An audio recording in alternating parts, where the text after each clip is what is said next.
Реформските закони кои беа неопходни за почеток на преговорите со Унијата се имплементирани, но само на хартија, велат од Центарот за европски стратегии. Реализацијата во пракса е слаба. Владата мора да го зајакне правосудството, да се зголеми бројот на квалификувани обвинители и да се засили борбата со корупцијата, апелираат од Евротинг.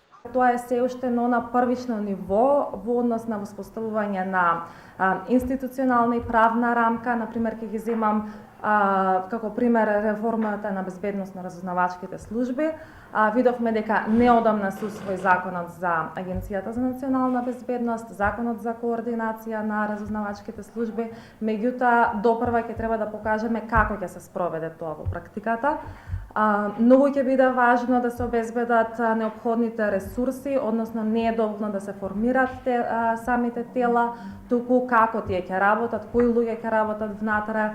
Ако земјава не добие датум за преговори на Советот во јуни, тоа ќе и остави простор на Грција повторно да стави блокада за Македонија, прогнозираат од Центарот. Оттаму со песимистички тон велат поверојатно е дека за датум ќе треба да почекаме најрано до есен.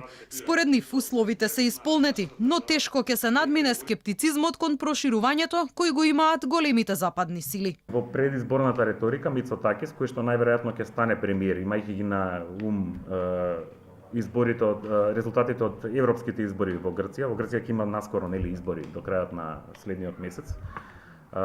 Значи голема можност има Мицотакис да биде по непријателски наклонет кон Преспа и кон нашата држава од претходната влада. Затоа тоа е уште еден дополнителен аргумент зашто треба пред смената на известната смена на власта во Грција да се случи отварањето на преговорите. Од Центарот за европски стратегии алармираат дека владата 8 месеци доцни со формирањето на преговарачката структура која треба да ги води преговорите за членство во Унијата.